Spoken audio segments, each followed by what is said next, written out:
this scheme and also address a number of key questions or themes that have already been raised by audience members. We've had a lot of interest in tonight's event, and I think we've had already over 60 questions that have been submitted.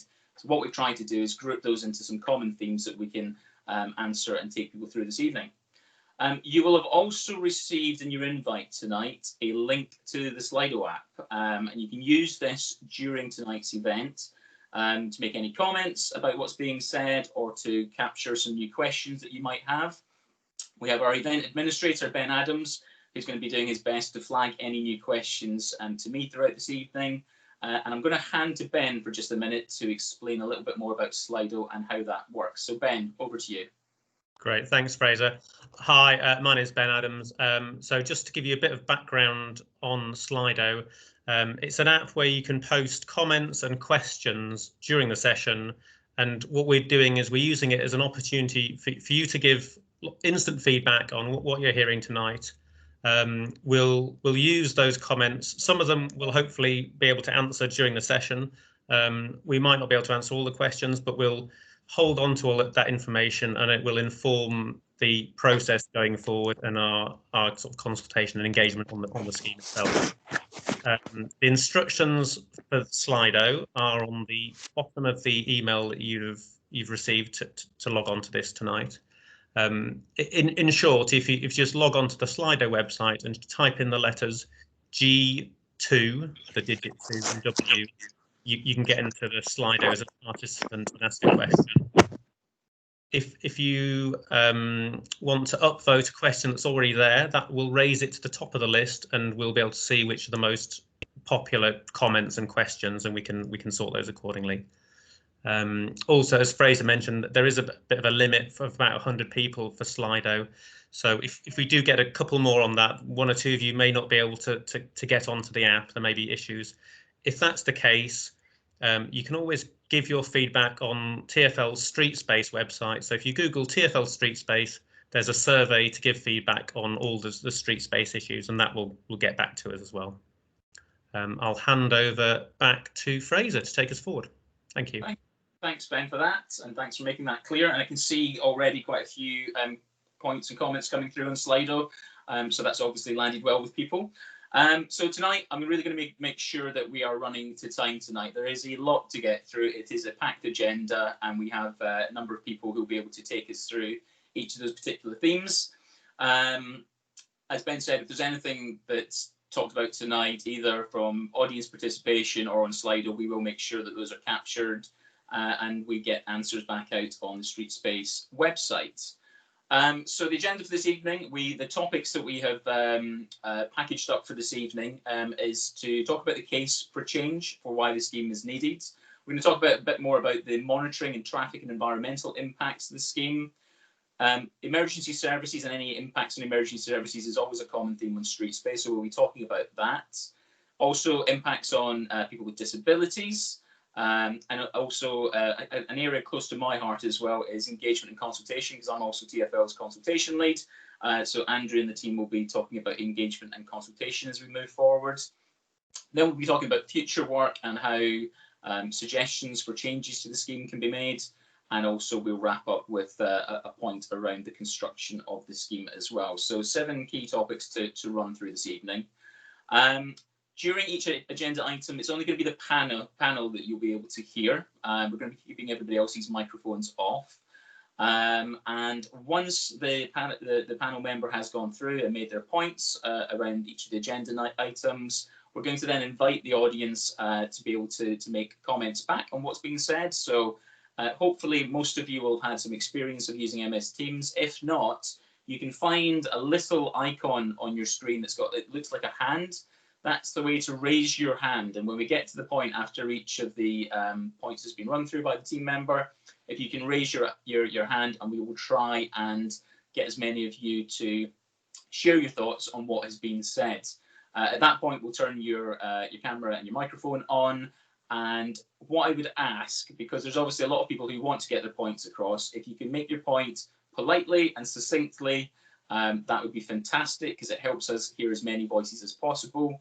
And if you can't do that, I will be having to cut in and move on to the next person. So I'm really going to be punctual about keeping things to the point and quite succinct tonight. So just before we get started, I would like to introduce our panel for this evening. We have from Transport for London, we have Sarah Turnbull, who's the principal sponsor for this particular street space scheme. We have Graham Cox, who's the Interim Assistant Director of Highways and Transportation at the Royal Borough of Greenwich. And we have Andrew Miles, who is one of my street space engagement specialists, all of who will be taking you through each of those agenda items for this evening. So that's the introductions done. Hopefully that's all clear. I am now going to hand across to Andrew to get us started on the first topic for this evening, which is the case for change. Andrew, over to you. Thanks, Fraser. I just wanted to bring up, just for everybody, first of all, a list of, excuse me, the questions that we categorised as being about the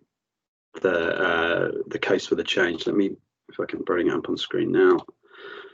Hopefully everybody could see this. So I want to bring, these are the various questions that we had. There's quite a few of them in there.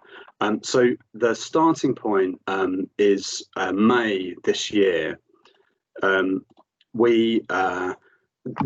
people cast their minds back at that time, we were in the first of the lockdowns that the country had been subject to.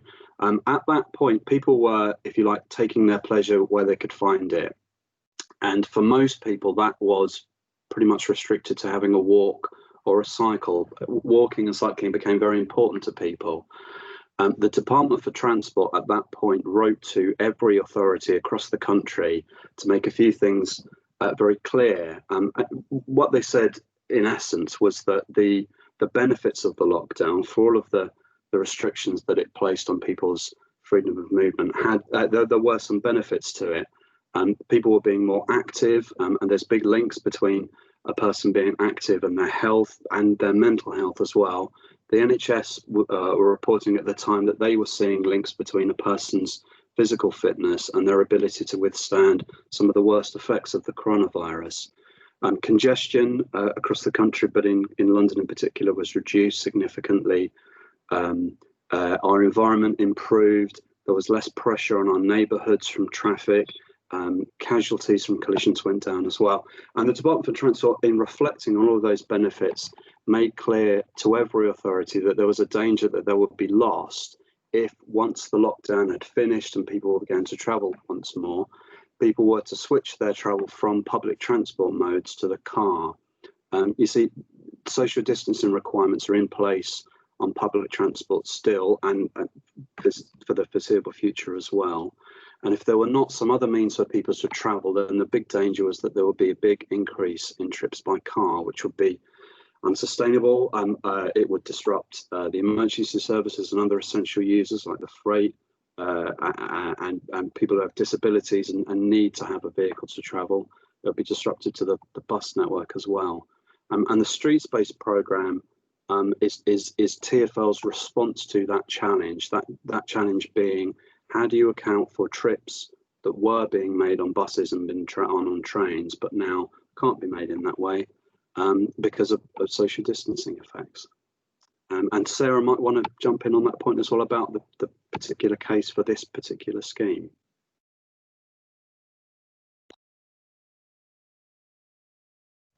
Sorry, it'd help if I unmute myself first, schoolboy error. Yeah, I think it's worth kind of noting the reasons why this route was chosen as one of the street space schemes. The A206 provides a really great direct route between Greenwich, Charlton and Woolwich town centres. We did consider alternative roads other than the A206, but the other roads don't necessarily provide such a direct or continuous route on an east to west through the town centres, nor do they necessarily pass through the key destinations where cyclists would be going. So we're looking to really attract cyclists to a viable route. We have previously carried out a consultation on a section of this route, so you may already be familiar with the alignment that we are working on the A206. Likewise, you may already be familiar with our intention to make improvements at the Angerstein roundabout for both pedestrians and cycling. There's a huge potential for cycling demand along this route. Our strategic analysis that we've carried out previously showed that this corridor is actually within the top 5% of routes in London with the greatest potential for increased cycling, but that is dependent on a high quality route being provided. At the moment, as you'll be aware, the A206 is a busy and intimidating environment, which is a massive barrier to cycling. And there have been 94 collisions involving pedestrians and cycles in the last few years, which tragically included 2 cycle fatalities along the A206 back in 2018. Ultimately, if we want more people to cycle, then we need to make the improvements to make them feel safe and comfortable to actually travel by bike. And in order to do so, we need to provide a high quality route to get them starting to make those trips. And that's what we're looking to try and do on this route. We're providing a 2-way segregated cycle lane, which is separated physically from traffic to stop kind of any potential interactions. We're making changes at junctions, providing dedicated signals for cyclists so they can pass through the junction whilst traffic is held on a red light. So again, really trying to reduce, if not completely eradicate, potential for conflict. And at Angerstein roundabout, as I said, it's a massive barrier at the moment to both cycling and walking. We're introducing new pedestrian and cycle crossing points so people can actually travel directly through the centre of the roundabout. This hopefully will help pedestrians because it gives a more direct route, but also for cyclists, it means that they no longer will have to mix with traffic to cross over the A206 at that point.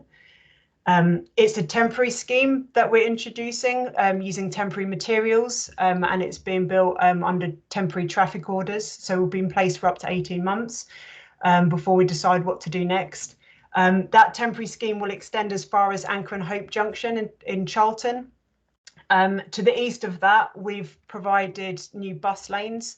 That's twofold really as to why we've done that. Partly in terms of the cycle facility, it provides better protection for cyclists being able to travel on that section, pushing vehicles further away from cyclists, making it a less intimidating environment. But obviously also bus lanes will help improve bus reliability in that area. I think we really feel that these changes are necessary when we look at that potential demand that there is along this corridor. Providing that kind of level of change and introducing that high quality facility hopefully should help encourage people to get on their bike. And as Andrew said, that will aid both social distancing, but also help to reduce the potential for more of a car-led recovery. Excellent, Sarah. Thank you very much for that. Let me just see what's coming through on Slido at the moment. Ben's just sending me some key points. Top 3 questions on Slido at the moment are around air pollution monitoring, which we'll be coming on to later in the agenda. There's a question around somebody's looking at, actually a point somebody's made saying they're looking forward to seeing Cycleway 4 being extended down to Greenwich and beyond. There's another question around equalities impact assessments, which I think we could probably come on to later again in the agenda when we talk about impacts on disabilities. What I would like to do now, though, is open up the forum to audience members, and I believe we have a few hands raised. So let me just have a quick look and see who we have. So Ben or Andrew, I'm hoping that you will be the one to bring our guests, our audience members into this to help them allow them to make their point. I think we could start with Alan Weir, who has your hand raised. Alan, over to you. Would you like to make a comment about what's been said so far?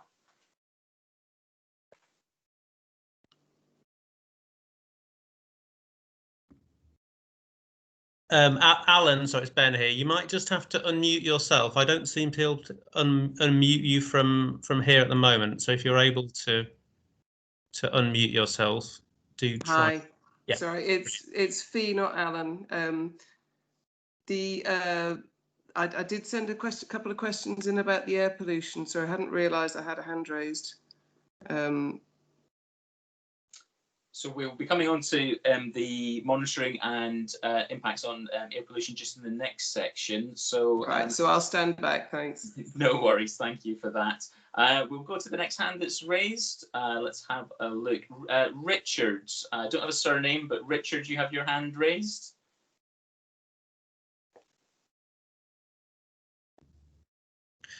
No, sorry, that was a mistake. So please carry on. No problem at all. I'll move on to the next hand that's raised. That's absolutely fine. Jay Jeffrey, do we have a point that Jay Jeffrey would like to make? Yeah, you do. Thanks. Hi. Sarah kept mentioning the potential demand for cycling across the borough, specifically more en route. Is that more of a hope to gain more cyclists en route, or do you have any solid evidence to tell us that you will gain more cyclists through what you're doing? Because at the moment, I mean, that sounds to me almost akin to being nearly pregnant. Okay, should I just come straight in, Fraser? Please do, Sarah. Yeah, sure. So obviously, I mean, this isn't the first kind of cycle facility of this type that we've delivered in London. Kind of looking at other facilities very similar to this that we have introduced, we have seen large increases of cyclists use those routes once they're in place. We obviously do a lot of research in terms of what kind of prevents people from cycling, and kind of providing these kind of separated routes, like I said, making changes at junctions, it does improve both the safety but also the perception of safety, which can be a massive barrier to people actually starting to cycle. Yeah, I understand that, Sarah. So it's more of a hope that you will gain more cyclists as opposed to any evidence based within this area that you will gain more cyclists. Can I come in on that point? Yeah, go on. So the TfL a few years ago produced a document called the Strategic Cycling Analysis. I'll post a link to it in the chat in a moment. And what that did was to look at the entirety of London to understand where there was the potential for more trips to be made by bike, if only there were a means to give people the reassurance that it would be safe for them to do so. And that's what's informed the introduction of temporary street space measures. It's not a hope. It's led by the science behind the analysis, and it maybe be something you find interesting. Yeah. One and part B to my question was why didn't you consider expanding the current existing cycle lanes along the river path instead of restricting emergency vehicle access? Because cars can no longer pull over due to the cycle wands, and narrowing lanes, which prevent emergency service vehicles from getting from A to B in emergency situations. And there's plenty of evidence of that online. So in terms of alternative routes, I think it comes back really to the fact that in this area, to connecting those town centres, the A206 is by far the most direct route to do that. The Thames path, unfortunately, becomes quite convoluted. And also, I mean, if you start extending the length that people are going to have to travel to get through to different destinations, it just becomes something that isn't viable for a lot of people to do. They travel on the most direct path. Right. Okay, I'm gonna just call a halt there because we are, as I said, I want to keep things quite tight on the agenda. I appreciate no reference to emergency services. We will be coming on to emergency services later on in the agenda. Agenda item 3, we'll be talking about the emergency services, so we will absolutely cover that off. Apologies, I will be quite succinct at trying to keep us to the time limit for this evening. I know there's a lot of things to be asked and there are other hands raised. Hopefully we will have some time right at the end where we can do a bit of a wash up of any questions that haven't been addressed. But I am actually going to move us on. We've had just under 15 minutes on that first particular topic. So I'm going to move us on to the second agenda item and give that a similar amount of time on the monitoring and the environmental and traffic impacts, which, Sarah, I think is back to you to talk about. Yeah, sure. So for this scheme, we have a monitoring strategy in place. As I said, this scheme is being delivered under the street space header. and it's a temporary scheme. So that's been built with temporary materials such as rubber curbs, the pole cone separators that you'll see out on the carriageway at the moment. And it's been delivered under temporary traffic orders, which are in place for up to 18 months. The monitoring that we will be carrying out over that period will help to inform decisions between TfL and the borough as to what to do next with the scheme. So that could be to extend the temporary scheme, that could be to remove it, or it could be to make permanent. And the monitoring strategy that we have in place and will be working through will very much inform that decision.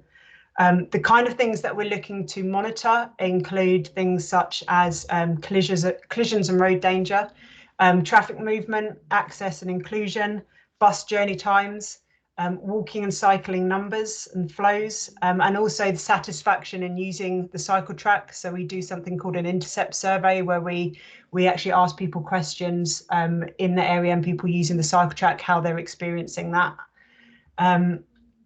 And also, in addition to kind of informing that decision, we're also using that data, but also the feedback that we're getting to make adjustments to the route and improvements to it where we feel is necessary.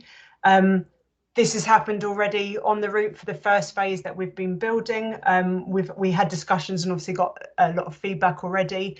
And we've done things, for instance, we reviewed kind of the changes that we were bringing into Christchurch Way and made changes to that where we feel like we can get a better balance, I suppose, for users. And we will continue to do that and listen to people, and if needed, make adjustments.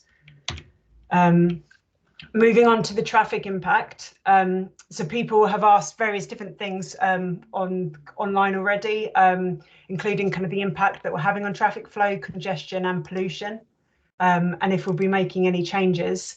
The difficult thing with any road scheme is obviously we have a limited amount of carriageway to deal with, and a limited amount of space we have at time we have at junctions.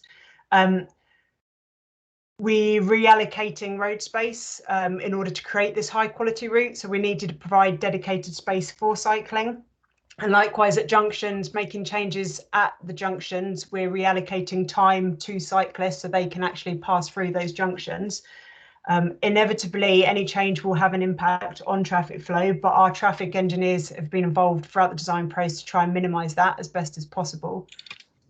Once we've launched the scheme, so once we've kind of finished building it and it's open for use, we then go into the next phase where our traffic engineers do their junction reviews and they review the signal timings. And again, it's all a matter of kind of rebalancing those to try and help traffic flow through as best as possible. And ultimately kind of at that point, allowing traffic to settle and kind of iterate those changes. We also had some questions come in about monitoring of air quality. In general, TfL doesn't tend to monitor air quality changes for specific schemes. And that's because given the city that we live in and the amount of changes that tend to happen all the time, it's very difficult to pin changes on specific schemes when there's so many different variables that are changing all the time and that affect traffic flows and movements. Likewise, I think just generally the pace of which these schemes had to be delivered and the direction that we were told to deliver them in. Obviously, it's not possible to gather that kind of information at the beginning, as we've only had a few months to actually get these in. Under normal circumstances, our approach tends to be carrying out air quality and noise assessments during the design of a scheme. And obviously, given again kind of the pace of these schemes, that hasn't been possible. But if it is decided that these schemes will be made permanent, then it is something that we'll be considering as part of that process and those discussions. I think it's also, I suppose, worth remembering that ultimately these schemes are looking at getting a modal shift, people to get more people, to walk and cycle and to take public transport. Moving people away from motor vehicles and giving them an attractive and viable option to actually be able to use, which ultimately will help in the longer term to reduce congestion and to reduce pollution. Can I just chip in from Greenwich's perspective on this now, please? Absolutely. Yeah, so just sort of a bit of a recap and to sort of put up Greenwich's position on this. We mentioned that there was a need to try and capture and maximise and provide a facility for the change in modes and the way people travel that was born out from the first lockdown, but is where we're trying to get to anyway going forwards with our climate emergency and air quality challenges. So Greenwich are supporting TfL in this scheme, and we do want to introduce more cycling and walking and active travel across the borough. But I do understand that there has been lots of people's concerns about the phases that have gone in, how rapidly they've gone in, and what will happen next. And they are reporting that to Greenwich. And as Sarah just mentioned, we are pushing TfL quite hard on their monitoring of these schemes and the data that they're feeding back to us, so that we can comment and work with them on that and help to inform the decision of how the scheme develops and its longer term status, I suppose you would call it. I just wanted to put that out there because obviously, you know, there's a lot of residents here who would want to know Greenwich's position on the scheme. And albeit that this is a TfL meeting and it's a TfL scheme, we do work very closely together. And on this particular scheme, we are supporting the scheme, but we are trying to essentially hold TfL's feet to the fire to ensure that as much monitoring and data comes out of it and it is delivering exactly what we need it to deliver going forwards. Thanks very much for that, Graham. We've got quite a few people raising hands, and just before I jump into opening the conversation with people in the event, I just want to read out a point from Slido. This might be a bit unfair on either Sarah or Graham, but because it's area specific, but it's worth flagging that people have raised a couple of times now on Slido about the Westcombe Park Road and Maze Hill area, where people feel that there's been increased static traffic and increased fumes for pedestrians. Is that something that we're aware of, or is that something we can take away and look more into? I'll answer that. I'll take that. So yes, obviously, like Miles showed at the beginning, there are a number of questions that people have put forward, predominantly about this scheme, so to TfL, but there was a handful that were for Greenwich to answer, hence why I'm here on the panel. And the overriding number for us were around the Maze Hill and Westcombe and Blackheath area. We are aware that traffic levels were high pre-COVID. We are now, from data analysis and the working with TfL that we've been doing, plus several rounds of traffic counting data that we've done ourselves, that traffic levels are up generally across London and particularly across southeast London. They are up in the Maze Hill area as a whole, up about 17%. But we do know that Maze Hill, the road, is more than that as well. So we have put forwards in our latest bid round for some funding to look at that area and see what we could do and deliver to reduce the through traffic through Maze Hill and Blackheath. And I'm pleased to say that we've been successful in that funding for this round. So we are beginning conversations with the local ward councillors, and the intention is that we will then be having a conversation with the wider residents and businesses of the area, I would suspect in early January, about some options of how we could try and tackle that and take a scheme forwards. So I don't really want to say too much more about that tonight because we'll be having that conversation with residents properly in early January. But I just wanted to tell you that we are aware of it and we are beginning to formulate a plan to tackle it. Excellent, Graham. Thank you for that. I'm just going to jump into a few of the hands that have been raised so we can try and get through that during this point in the agenda. Pip O'Brien has her hand raised. Pip.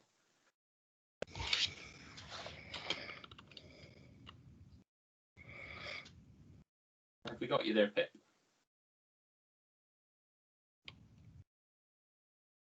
No, then shall we move on to Susan? I think it's Lowhead. Susan, are you there? Sorry, I hadn't been unmuted. Oh, sorry, Pip. Sorry, do you want to ask Susan and come back to me? No, I started with you, Pip. So my apologies. You. Yeah, so Graham made specific comments with regards to Maze Hill, which we have seen intolerable levels of increase of traffic. And actually, we would as residents be interested to know how that figure of 17% has been reached, because you made reference, Graham, is actually much higher than that. And we look forward to the consultation that's going to happen with what the options are.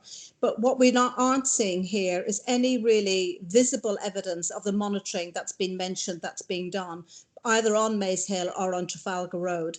And we in Maze Hill are picking up the traffic from the Hills and Vales scheme over on the west, what's happening on Trafalgar Road and Woolwich Road, and then with the general increase in traffic. So we do need to see something much more visible that's happening, and a solution that's going to be much more area-wide than this very, very narrow focus that is being taken. I agree completely, and so that's why we'll be having that discussion on what we can do on the Blackheath and Westcombe area as a whole to tackle those issues. So we'll be having that in early January. Okay, thanks, Pip, for that insight there. I'm going to move to Susan next, and then I'm going to move to Councillor Chris Lloyd. So Susan next, and then Councillor Lloyd after that. So Susan, would you like to make your point to the panel?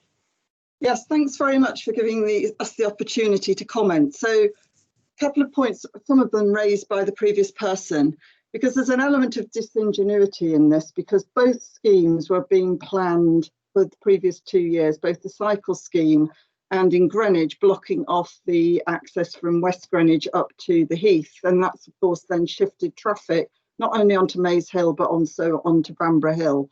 So what you've had is a huge impact on local traffic.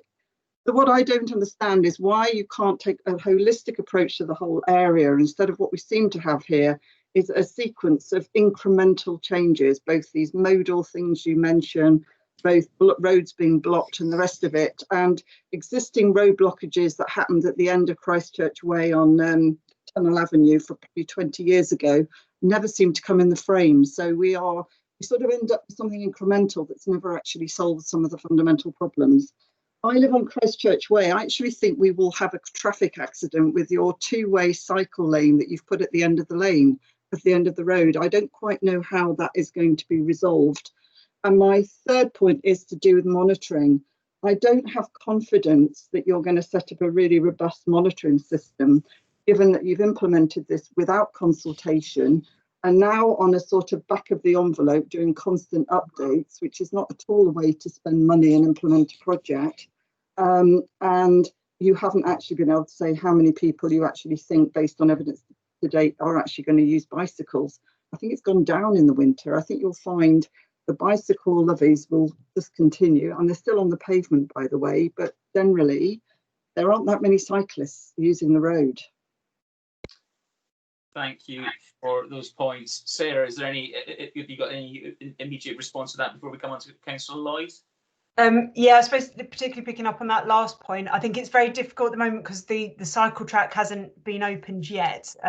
We are looking to open that by the end of this week. So construction on that first section should be finished by the end of this week. At the moment, we've put out barriers and signage to stop cyclists from actually using the facility. And that's because it just hasn't been safe up until this point while we're still building sections of it to actually allow people to use it. But hopefully, obviously, once it's open, if people are cycling, particularly on the pavement, etc., it gives them space to be able to cycle in, and that should hopefully encourage people then to start using it as well. Noted in terms of the timing, you know, winter flows do tend to be lower, but at the same time, in terms of kind of some of the restrictions that are in place at the moment, they're coming down obviously quite hard at the moment and will be in place over the winter. So we want this to be open as soon as possible, so people can start using it, just to aid that social distancing as well. Okay, thanks, Sarah. I appreciate lots of people have got their hands raised and we're not going to be able to get through everything, but I do want to bring Councillor Lloyd in at this point. Councillor, over to you. Thanks very much for coming to me. Look, first of all, thank you TfL for organising this. It's really important. I have 2 points to raise. First of all, I completely agree with the admirable aims of the scheme to get more active travel and more people cycling. The traffic on Trafalgar Road and Woolwich Road is, well, has always been since I've been living in Greenwich for the last 16 years and been a councillor here since 2014. Awful at best, and obviously I've noticed the increase in static traffic since the beginning of this scheme. Now, the 2 fatalities that we've had of cyclists are obviously too many. So, like I said, I'm completely supportive of the aims of this scheme. I just think the issue comes to the implementation of it. For example, Councillor Brain and I, who's also on this call, we, along with Councillor Scott MacDonald, have been calling for a retiming of the traffic lights at the bottom of Maze Hill for many years since we'd been councillors, and it took the 3 of us being in a moderately high-level meeting with TfL to bring about a review of the retiming of those traffic lights. So I guess from my perspective, what local residents could do with... Because no one can talk. Pardon? If we can just let Councillor Lloyd finish what he was saying. I think you've lost it. I haven't. Right, I'm going to carry on. So I've lost my train of thought. I guess what would reassure residents is that actually when there are problems identified in the scheme, and no scheme is perfect, and there may be bits that need improving throughout the scheme. I guess what residents would feel very reassured be reassured by is when problems are identified in the scheme, the TfL working with Greenwich will be nimble in taking what interventions they can to improve the situation when problems do occur. And thirdly, sorry, I did say there was 2 points, but I've just thought of a third. There was a point earlier that there wasn't data on emissions and air quality along that stretch of road, but I mean that's somewhat perplexing because there's 2 somewhat unsightly large grey air quality monitors, one at the Angerstein roundabout and one at the end of Hoskins Street. So surely conversation should be going on between the Royal Borough of Greenwich and TfL to download the air quality data from them. So saying that there is no air quality data really isn't a good answer. Thank you. Thank you, Councillor. I think there's a lot to unpack from this particular topic, and it's probably something that we could come back to. I do want to move us on. I do appreciate lots of hands have been raised, but I do want to try and get through each of the themes tonight before we maybe try and do a wash up towards the end of this. And as we promised, any questions unanswered, if you put those in Slido or on the engagement form, we will provide responses to those. So I'm going to move us on now to the next topic on the agenda, which is around the emergency services. Sarah, back to you, I think, on this one. Yep, sure. So yeah, I mean, obviously we've had questions raised about how emergency services might be affected by these changes. I think the first thing to say is that TfL, as part of all the street space schemes, but this includes this scheme as well, are having fairly high-level monthly meetings with the emergency services to basically let them know what schemes are coming, what changes are being made to the network. And also to help us to monitor the potential impact of those schemes and get feedback from them so we can make any adjustments if needed. We've also shared proposals specifically for the scheme with the emergency services and got a level of feedback from them already. We had made some amendments and adjustments to the original proposals based on some of the comments that we received. And obviously we will be kind of keeping those dialogues as the scheme is launched and the construction stage is finished on the scheme. Okay, thank you for that, Sarah, and providing some details around the impact on the emergency services. Can I just ask, I know there's a lot of hands raised already, so if it's a hand raised from a previous point on the agenda, could you just lower that? And we're just looking for questions specifically around the emergency services at this point. I'm not seeing anything else coming through that Ben's flagging on Slido, so I'm going to open up the floor again and look for our next hand that is raised. Laurie Lee Wilson. Laurie Lee, if you would you like to make a point to the panel?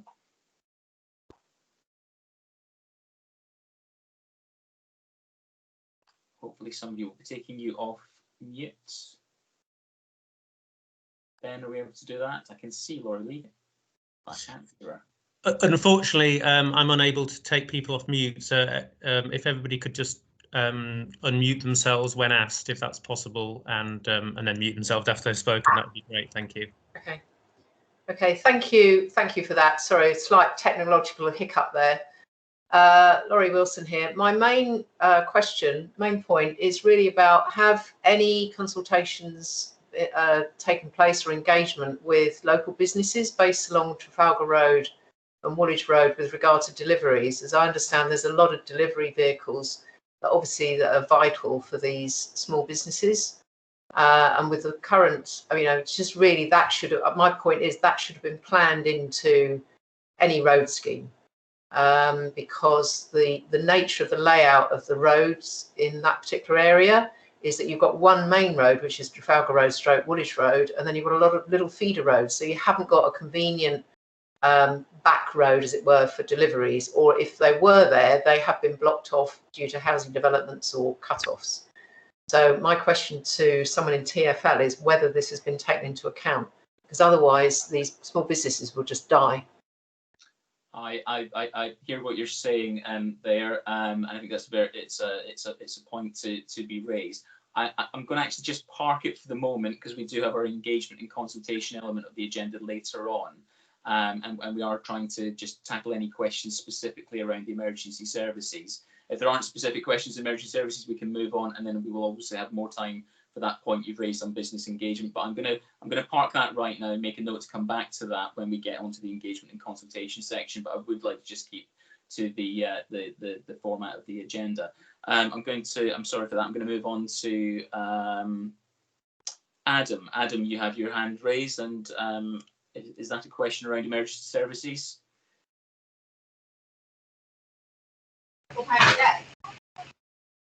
Hi, can you hear me okay? Hi, Adam, we can hear you. Yeah, the main thing that concerns, I think, myself and residents, because I live on Collins Street, is the number of times that we see emergency vehicles stuck where there's no room for vehicles to pull over to the side. So emergency vehicles just literally get stuck waiting, hoping for green lights to change. And if that continues, I'm not sure how much that affects their journey times, but I would have thought in very busy times that probably can impact it a fair amount. Thank you for that, Adam. Sarah or Andrew, you might have some feedback on that particular point around emergency services. Yeah, I can pick that up initially if you like. Yeah, as I said, I suppose the main thing is that we have an ongoing dialogue with the emergency services, and we do ask for feedback from them. I know on other routes, so this obviously installing segregated cycle lanes isn't something that we're just doing in Greenwich. We are doing it across a number of different street space schemes in London. And I am aware that we are doing monitoring on other schemes as well. Obviously, any lessons learned from that we will bring to this scheme. They've been looking at things, for instance, where needed, to kind of look at the spacing between the segregation to kind of help vehicles be able to pull over if emergency vehicles need to get through.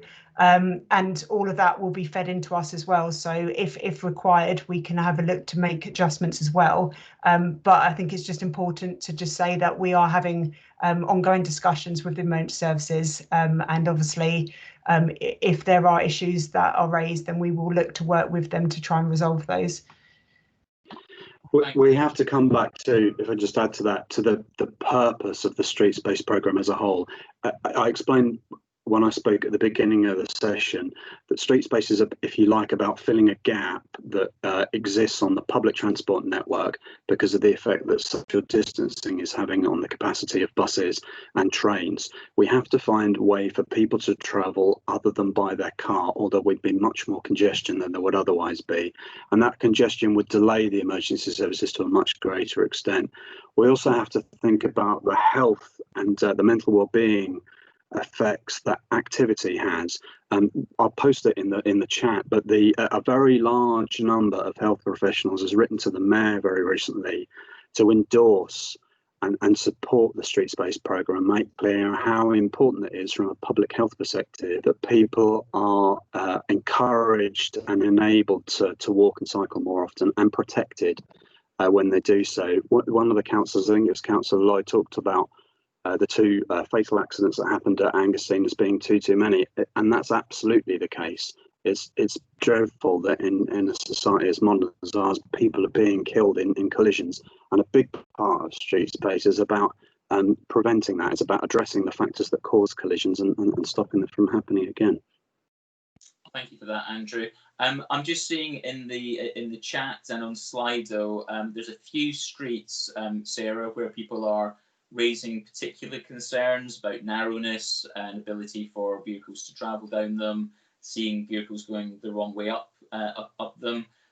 Is that something we can take away from the feedback? 'Cause this is a learning experience for us tonight, from hearing this feedback from the community and stakeholders. Are those things that we can take away to have a look at? Yeah, absolutely. If there's anything specific that people want to mention in Slido, then we're happy to take that back and obviously discuss that further after this meeting. Okay, thank you for that. I'm going to go back to the floor and see if we've got some other hands that are raised. Tony Clark, you've got your hand raised. Tony, over to you. Yes, thank you. Can you hear me? We can. Yes, the gentleman just said that if they hadn't introduced this scheme, there'd be much more congestion. I find that quite an incredible statement. If you live in this area, you'll find that congestion has gone up exponentially since this was introduced. The roads, the traffic lanes are far tighter. There's far more danger on the roads for traffic moving. But and for example, if you want to turn right up Maze Hill, you've got the traffic behind you, so the cars pull out into the cycle lane.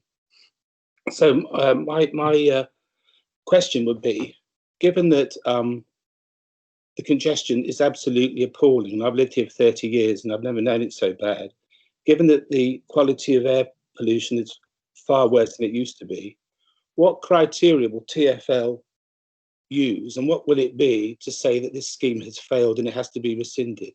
What is your criteria for failure? I hear your passion in your voice about that particular point, Tony. I think it's something that we can explain better, probably through later on in the agenda item, about when we talk about our engagement and consultation moving forward and how the future of the schemes is going to work. So I'm going to park that till later on in the agenda. Has anybody got any other questions they'd like to raise on emergency services? Otherwise, I'm going to move on to the next agenda item. Yes, please. Yeah, it's Joe. Yeah. Hi again. Sorry to butt in again, but I was just wondering. Sarah also mentioned that the emergency services were consulted along every step of the way, including the implementation of those cycle lanes. What was the general consensus and feedback received by emergency services prior to implementing the cycle ones on Trafalgar Road, as well as Shooters Hill Road, directly outside their ambulance depot? Yeah, as I said, we shared the proposals during the design stage, and likewise during construction. We're getting in contact with them to share our traffic management plan, so they're aware of what we're doing and when we're doing it.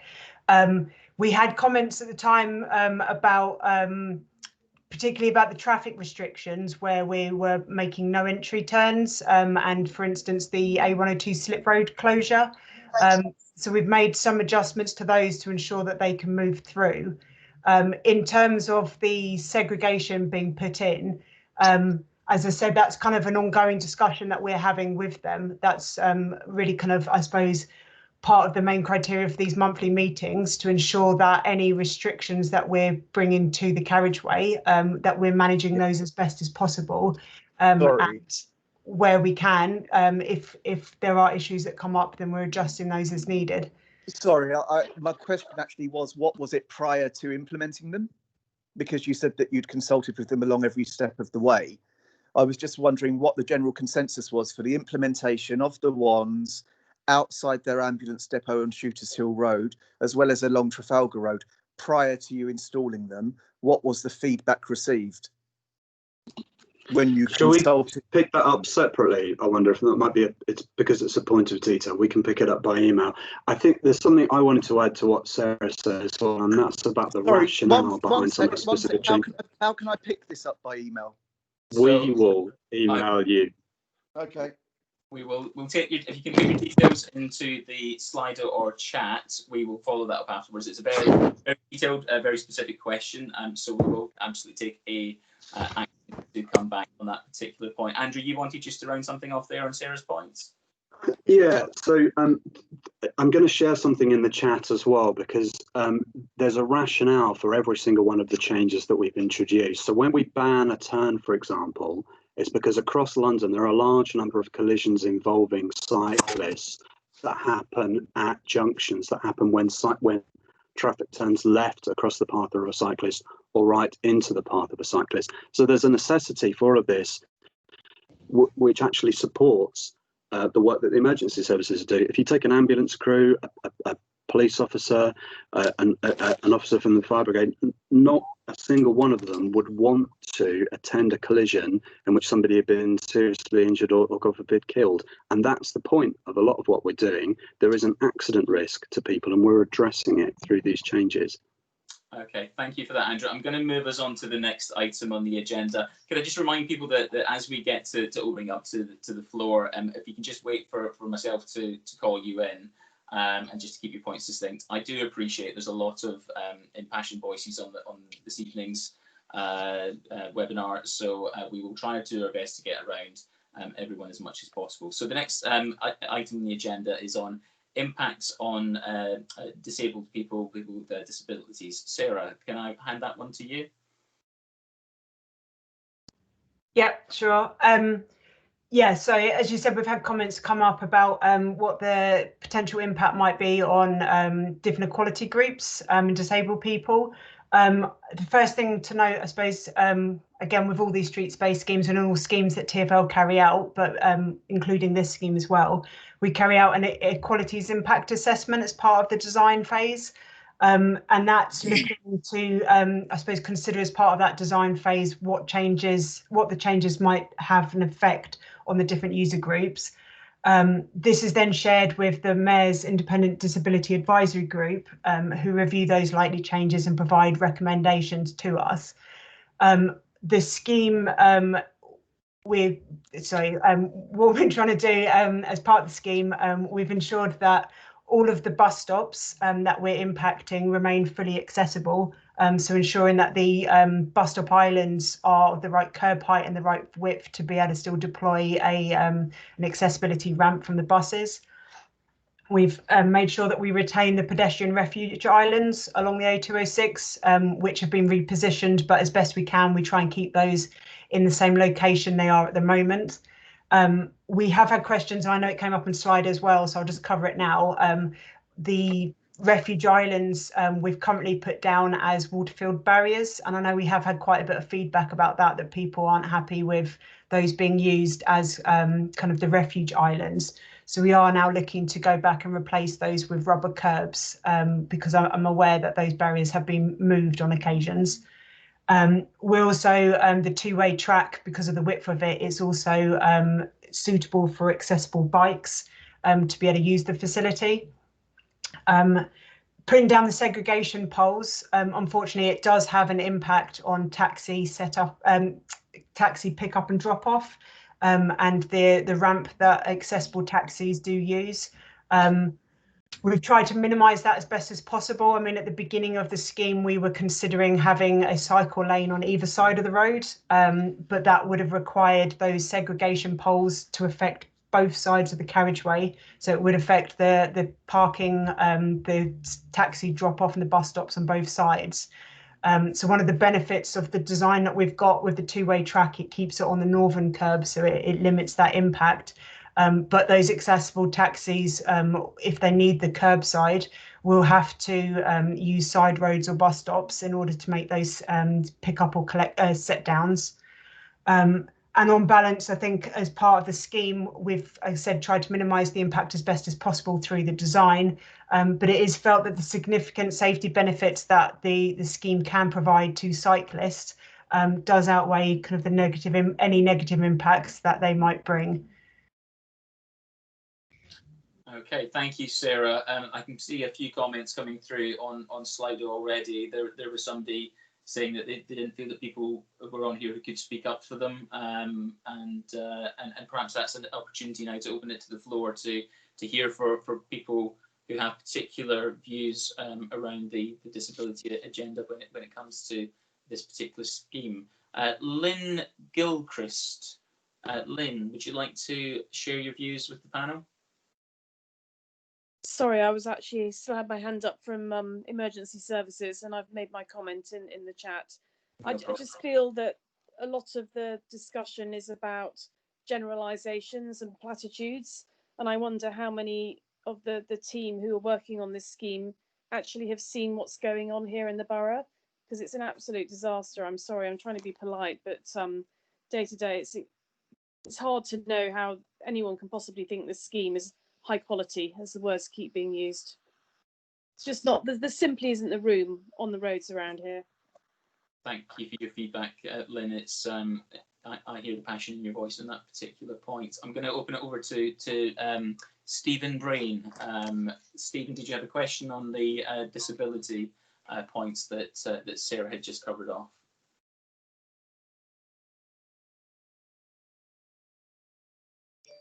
Stephen, are you there?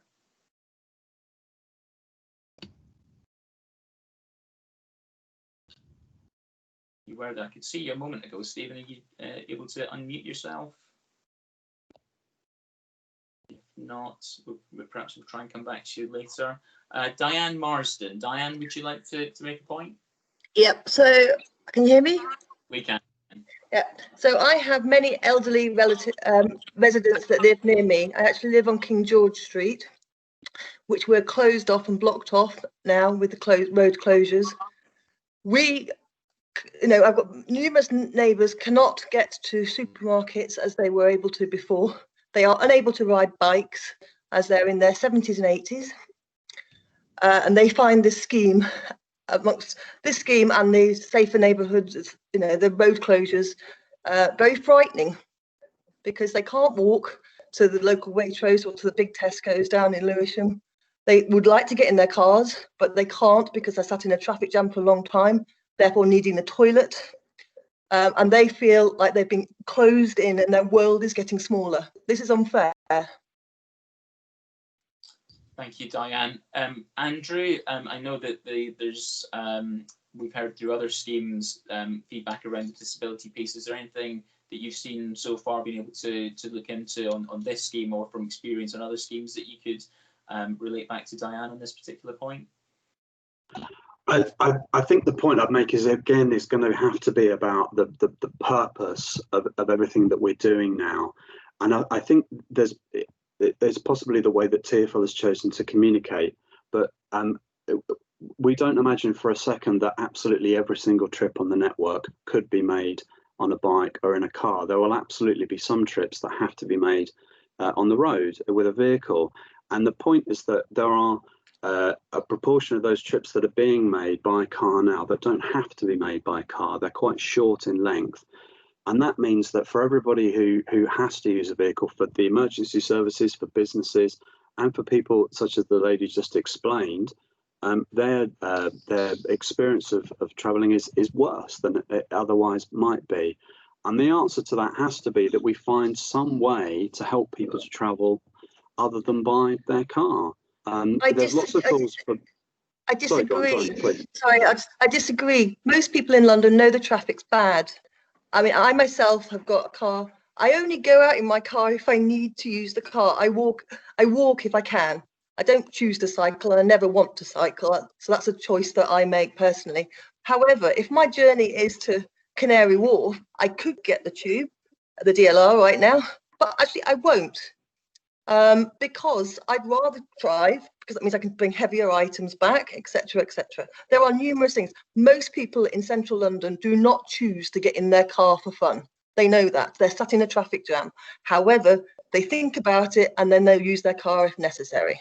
I find the whole scheme absurd, especially given the pandemic. Thank you, Diane. Sarah, is there anything else you'd like to come back on that particular point around those particular impacts? I obviously I don't want to kind of reiterate what I've said before, but it's about, I suppose, providing options for people. As Andrew said, not everyone can cycle and walk.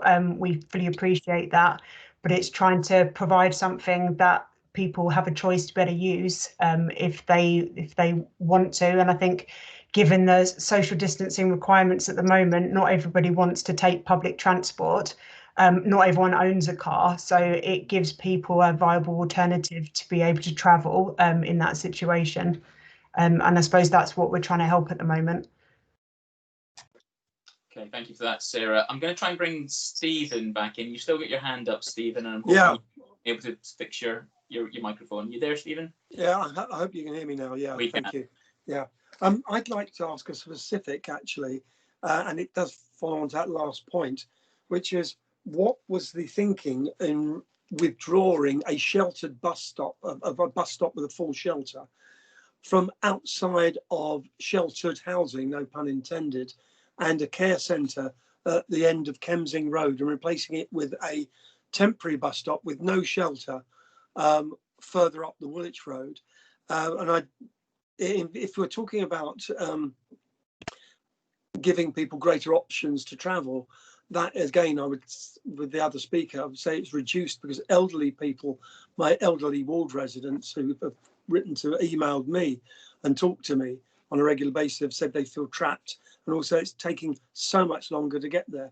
And I take the point about removing cars, but I had a resident the other day came to me. They had missed their interview going to Thamesmead because it took them an hour and a half to get from East Greenwich to Thamesmead.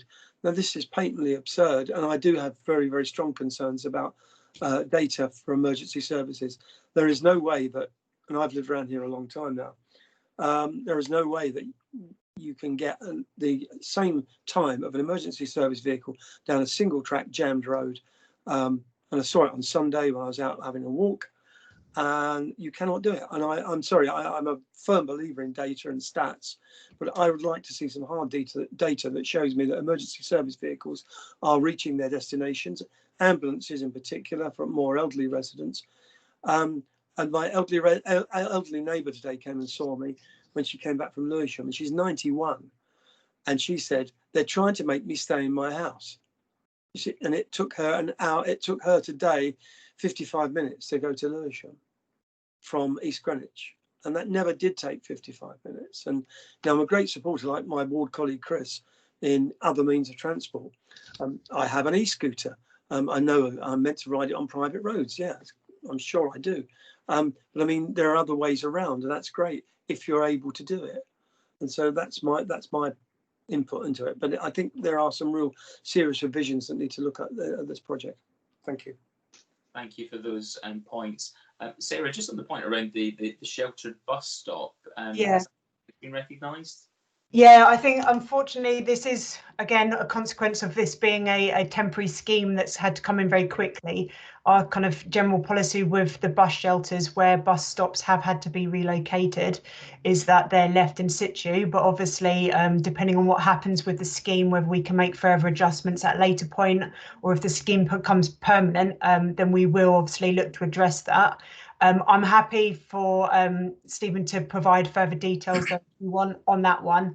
And obviously we can discuss that our side, given the context of that bus shelter in particular and the location of it. I think there's quite a few points that the councillor made there that we can take away and provide. Yeah, absolutely. Response on. I'm going to, I know there's lots still trying to unpack in that, but I am going to try and get us through the entire agenda here. So I'm going to move us on now to the next item on the agenda, which is around engagement and consultation. And I believe I can see from Ben already that there's quite a few points being raised around that. Andrew, I'm going to hand over to you on engagement and consultation. Over to you. Thank you. So, as we've said a few times, the scheme that we've introduced onto the Woolwich Road is an emergency response to the coronavirus pandemic, and it came about as a result of an instruction from the UK government for every authority across the country to take steps as quickly as possible to help people to travel other than by their car. So a consultation in the way the TfL ordinarily does it can take several months to plan, to undertake and to analyse and then report on. And in the context that this is an emergency response, we're in the middle of the pandemic, there is a pressing need to help people who can to travel other than by their car. There wasn't the scope to run a consultation. The approach as an alternative to that was to write to people and businesses. There was a question earlier on about what engagement we've done with businesses, we wrote to people within a vicinity of the scheme to tell them what was coming, to tell them that it's a temporary change, and the reasons for it as we've described tonight, and to give them the means for providing us their comments and their experiences with the scheme in place. And the purpose of that is as a supplement to the monitoring that Sarah Turnbull talked about earlier on. We've already made quite a few different changes to the scheme as a result of the engagement that we've undertaken, and we will carry on listening. We'll obviously have to look carefully into the comments that are made, but the idea that that's it for changes and the scheme is, as it's been introduced, is going to sit there until we decide either to make it permanent or remove it is not true. We are alive to people's comments, and we're alive to making further changes. I think there were some questions about the future of the scheme, and Tony had a question about, he used the term failure criteria. So early in next year, TIFL will begin the process of looking on a scheme by scheme basis at whether the temporary schemes that we've introduced so far should be retained permanently or should be removed entirely. So as Sarah mentioned, there's been a consultation on some elements of what we've done on the A206, but there'll be a process to look at whether those other elements that are new, that have been introduced temporarily, should be made permanent or not. And we'll be taking into account the outcome of our monitoring, so the traffic impacts. We'll be looking at the feedback that we've had as a result of the engagement we've been doing. And then if we make a decision to keep those elements that are new, that are temporary, permanently, there'll be a consultation with people then, because we won't have the imperative to act quickly at that point. Thanks for that, Andrew. Bringing a couple of questions from Slido, which have caught my attention. There's one point that's been made here around some residents, perhaps older people, don't always go online or join these type of meetings. So is there opportunities that we can be more inclusive in the future with our communities and stakeholders about what we're trying to do? That was for you, Andrew. I'm really sorry, my attention was just, I was reading the comments for a second, which I'm sorry, would you mind repeating that? Sure can do. It's about inclusive engagement as we move forward, and that some members of the community may not always have access to these kind of digital forums. So what can we do in the future to improve upon that? And so one of the challenges for us have been, we have a free post address, I suppose is the first thing I should say. So a person would receive a letter from us, and it would signpost them to the various ways that we've introduced for them to provide their comments to us. The difficulty at the point at which this scheme was introduced was that we were in the midst of the first lockdown, and there weren't a large number of people back in the office. So when we come to the point where we're making decisions about whether this is going to be introduced permanently or be removed or perhaps with changes, who knows, we'll have to look then about how do we make it possible for people who don't have access to the internet to talk to us, and that's going to be through our free post address. Okay, I'm going to see if we can bring in Lynn Dixon. Have you got a question? Okay, hi, yeah. Couple of questions. One is, I'm assuming that this money for the schemes was ring-fenced from the government, but I'm just wondering who pays if it's not successful. So that's one question.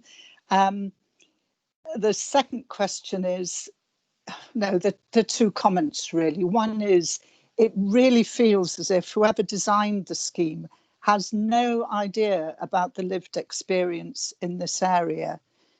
Trafalgar Road is my local shopping area. I have a car. In the last 3 months, I've probably used it half a dozen times.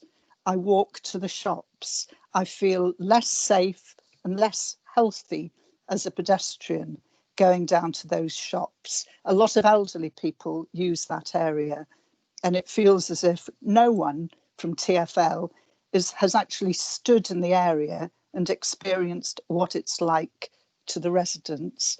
And the third comment is also about how the scheme has disadvantaged buses. Again, a lot of elderly people rely on buses. I would be interested to know whether journey times for buses are being monitored. The removal of the bus lane must have affected those journey times. Thank you for that, Lynn. I'm briefly going to bring Sarah back in. I don't think we can have time to unpack all those points, but that's something we can definitely respond to Lynn if you can share your details with us. I'd just like to come on to the point that Lynn made about the funding of the scheme. Sarah, is there a point you can come back on with that? Yeah, so the funding for the scheme has come directly from the government, so from DfT. That money was available to local authorities, transport authorities across the country, but it's part of the Active Travel Emergency Fund in order to be able to deliver these changes quickly. I'll be absolutely honest and hold my hands up. I'm not sure where the funding comes from kind of once the scheme's delivered. I assume that will still come from the DfT fund post monitoring. But yeah, the funding that we have in place at the moment to deliver these schemes has come from the DfT. Thanks, Sarah. I'm just in the interest of moving things along, so I appreciate we're getting quite close to running out of time now. We've got a couple of topics still to come back on to. I'm going to move things on to the next section, and I think it's Sarah and Graham that's going to talk about this. So it's about the future works. Sarah, would you like to start, or is it Graham to start? I can go first. So the future works. So from the borough perspective, I'm going to deviate away from this particular scheme slightly on the future works side. From the borough perspective, as I mentioned earlier, we've now secured our funding for the next 6 months or so.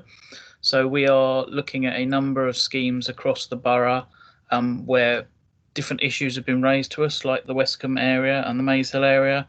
A number of different traffic schemes that we'll be looking into, some additional school street schemes, some 20-mile-an-hour zones, and looking at possible further extensions of the cycle routes on Shooters Hill and Old Dover Road. They are schemes that we are going to take forwards, but as has been mentioned here, a number of the schemes that have gone in the last 6 months were done at quite a pace because of the restrictions and the need to install these, and that was the guidance from central government.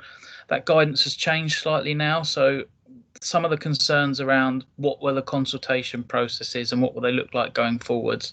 So I can say that all the schemes that the borough is proposing to take forwards will be much more engagement and consultation pre-installation of schemes, because that is a requirement that we now have on the funding streams. So where people have said, oh, did you speak to the emergency services? You didn't talk to us. How are you going to talk to older people who don't have, emails and Wi-Fi and all those sorts of things? We will be engaging with all the residents through the local members and through letter drops and things like that. So that's the schemes that we are going to be taking forwards. And in terms of this particular scheme, as I said earlier, TfL are proposing to continue installing it and changing it now going forwards, and we are promoting that and allowing it. But at the same time, the monitoring of it and how it ends up and whether it's permanent or not in the next 18 months will be something that we will be feeding into strongly from all the responses that we receive as the local authority. Thank you, Graham, for that. Sarah, was there anything that you would like to add around the future, including how people can make suggestions if they think there's changes that should be made to the scheme and how we react to that? Is there anything you want to feed into on that point? Yeah, if I pick up on the suggestions, if that's okay. For the next section, I think we're covering construction, so that probably ties in nicely with kind of the next pieces of work that we're doing on the scheme as a whole. But I think there's a couple of kind of clusters, I suppose, of suggestions that we had in from the comments previously that I could probably address at this point.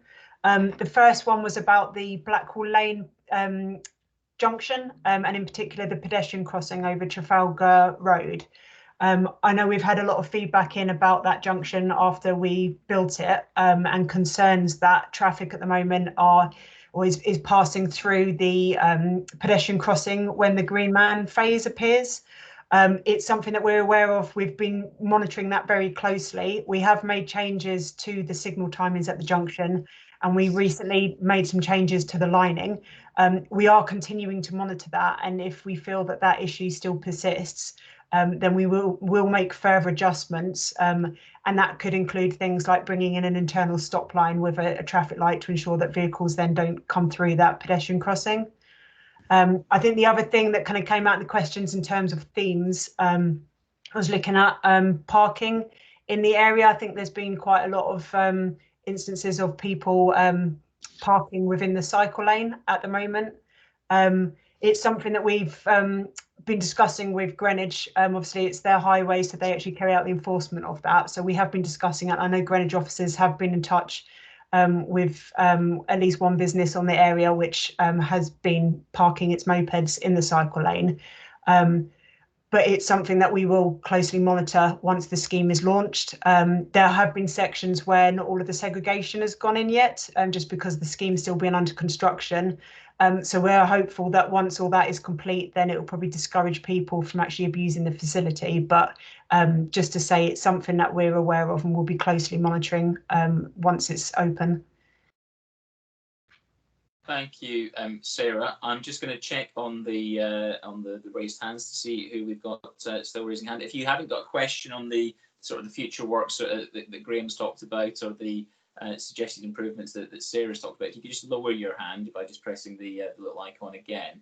If you still got it up, I will assume that you're looking to make a point or ask a question on this particular subject. So we've got. You see Tom. Tom, would you like to come back in here? Yeah, hiya. So a couple of points. First one is, while looking at whether this should be implemented further, so an increased implementation or making it permanent, what sort of calculations and surveys are you doing in regards to the upcoming Silvertown Tunnel? And the increased traffic that we'll probably get from that as people have more ways to cross the river and get onto the A206.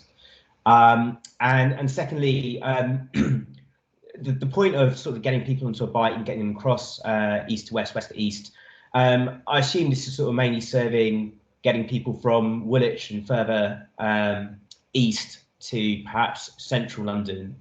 For those that are in Greenwich, they'll obviously might be aware that most of the A206 that runs through Greenwich is running directly parallel to the Thames Path, which has a cycle track on it. It's fairly underused, and that's mainly due to construction works that are happening around Morden Wharf, which is due to be completely redeveloped soon. And then obviously you've got a detour to go around the peninsula. Are there any plans to survey how that can be used more? I'm sure it'd be cheaper. I'm sure it would alleviate most people's grief with the traffic, and it would create that environment that you will keep sort of claiming to be trying to create, a safe cycling route that's undisturbed by traffic, that's healthier, that's nicer. What could be nicer than cycling next to the river as opposed to an actual road? Thank you for that, Tom. Graham or Sarah, would you like to come back on either of those points? Just on the Silvertown Tunnel, obviously we secured a number of mitigations and requirements as part of the planning application, and we have a specific officer who will be monitoring those to ensure that they are complied with, and that included, and that's monitoring of data as well, because the tunnel requires that certain accesses and modes of transport and things are adhered to, and air quality and things like that. So we will be monitoring them closely from Greenwich's point of view. On Silvertown as well, there is of course a user charge that applies to the Silvertown Tunnel and the Blackwall Tunnel, and the idea of that user charge is to keep demand down to all but only the essential users. And the charge can be varied according to how traffic reacts to the charge in Greenwich, and Newham and some of the other boroughs, Tower Hamlets, for example, have a role in that. That's one of your mastermind subjects, isn't it, Andrew, given you were involved in the Silvertown Tunnel consultation work. Sarah, is there anything else that you would like to say back on the points that Tom raised? I suppose in terms of the Thames Path, it's kind of similar to what I said before about providing a direct route. Although the Thames Path it's a fantastic facility, I've used it before as well. it doesn't provide that direct connection between the town centres and then on into central London. It can become a bit convoluted. In some areas it can be quite narrow, and it's harder to be able to have a consistent facility, I think, to use the Thames Path. That being said, obviously it does serve a great purpose, and it is a good facility. Whether there are future plans to look at upgrading it, I'm not sure, but I think for what we're looking to achieve, unfortunately, it doesn't really serve that purpose. Direct's subjective, so who's it meant to be direct for? Because it's not direct if you live near it to then go onto the A206. Bearing in mind the number of riverside developments is increasing by quite a bit. The North Greenwich bus station is about to be demolished and replaced by even more tower blocks. There's planned for a 32-storey residential property at Morden Wharf and so forth. These are going to be car-free developments, so there's not going to be an increase in traffic from them, an increase in bicycles, and they're all sold based on the fact that they're on this path. So who's this direct access for? It's not for those living, North Greenwich, West Greenwich.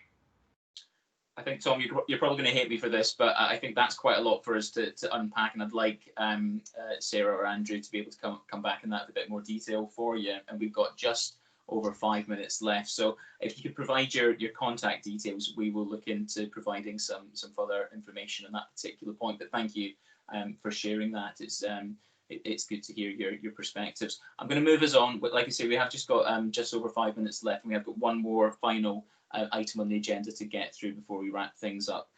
So the final item on the agenda was about the construction of the scheme. Sarah, would you like to take us through that? Yeah, sure.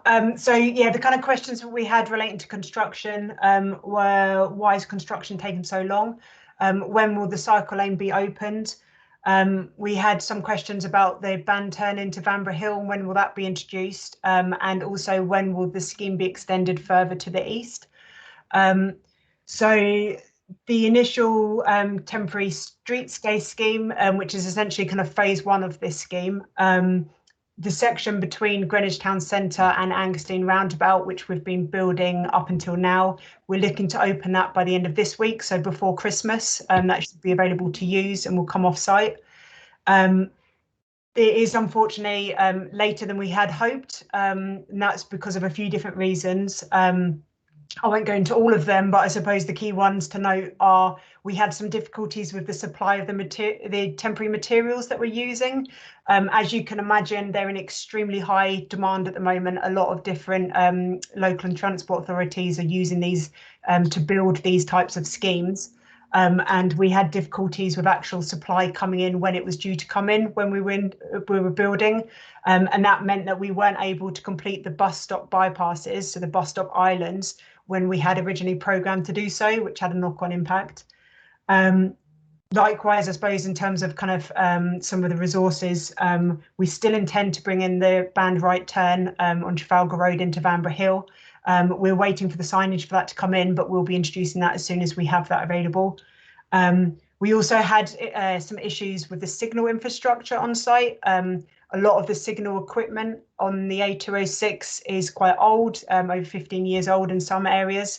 And when we came to actually make some of the changes, it required us to actually modernise that equipment when we're on site. And there were issues that came up when we were actually under the build of the facility.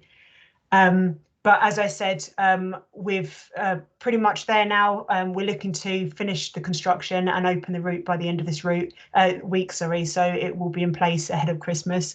The next phase is due to start in January, and that will extend that facility east from Angerstein Roundabout up to the Anchor and a Hope Lane junction in Charlton, and that should be complete by spring in 2021. The next phase of the scheme, which is the section that was originally consulted on in January earlier this year, if you remember that, that scheme was put on hold at the beginning of the pandemic back in March. But we are now looking to kind of mobilise the team that was working on that and to start the design work as of the beginning of next year. And once we are able to start that, we'll then be looking to publish the response to that consultation that we carried out in January. So we'll look to publish that later next year. Thank you for that, Sarah. We have literally got a couple of minutes left, so I'm just going to bring in one person back from the floor to ask a particular point. And I do appreciate that earlier on, Laura Lee, I cut you short when you were asking about your business engagement question. So I'm going to open the floor back to you to make the final point for this evening. And apologies for cutting you short earlier on. Okay, thank you very much for that. Really, I realised afterwards it was more about the consultation. It could have fallen into the bit in the agenda about the consultation exercise, not only with residents, that's been flagged up by some other speakers as well. But as I say, it's trying to get a holistic approach. I fully understand the need for improving cycle facilities. I do cycle a little bit. I'm also a car driver. I use buses, trains, and I walk. And at the moment, I just see, and I also run small businesses, not in, well, try and manage them, not in Greenwich, but elsewhere. And, you know, deliveries are absolutely key for all small businesses, even Tesco Metro and Sainsbury's Locals and all these other ones as well that are along. And these provide an absolutely, as somebody, one of the other speakers said, you know, Trafalgar Road is the local shopping street. It has been for hundreds of years. And, you know, I can just see all these small businesses dying because they cannot get things delivered. Anyway, I know we're very short on time, but that was just the point. If TfL can take that away and think about it, please do. I think I really appreciate you you ending the forum on those particular points. I think you've been to encapsulate a few of the key threads that other people who've joined us this evening have made. So absolutely, the commitment is for TfL. To take away all the feedback that we've heard this evening. This is an active listening exercise. We want to understand what we can do better. And just to wrap things up, because we have literally got a minute left, I would like to say thank you to the panel, thank you to Graham, thank you to Andrew, and thank you to Sarah for all of the points you've made tonight and the information you've been able to share. I appreciate to the 100 odd people we've got on the call this evening. We haven't been able to get round everyone. We are capturing everything that's been put on the chat, the 70 plus questions that have been put on Slido, and we will be taking steps to get those reviewed and answered as quickly as possible, and we will get that information posted on the TfL Street Space website. I think Andrew has got a bit of a job this week to make sure that the recording from this evening gets up online as soon as possible, hopefully by the end of the week, and equally once we start to post the video and once we start to post answers to the website, we will be making sure everybody who was able to attend this evening know that, and we'll be pointing you towards that information. And also anybody who wasn't able to join us this evening but who'd expressed an intention to join, I will let them know as well. I'd just like to wrap things up by thanking everybody who's taken the last 90 minutes to join in this webinar. It's very, very interesting to hear the views of our communities and from our stakeholders. So I very, very much appreciate that. And I hope that you have been able to learn something, or at least feel that you've been able to express your views and points tonight. And we will continue to work with you and the rest of the community as we move forward in this. So on that note, I'll call the event to an end. I'm not quite sure how we end it. I think it's Andrew or Ben actually pressing the button to close it. But thank you, everybody. It's been a thank you very much. Useful evening. Thank you. Thank you.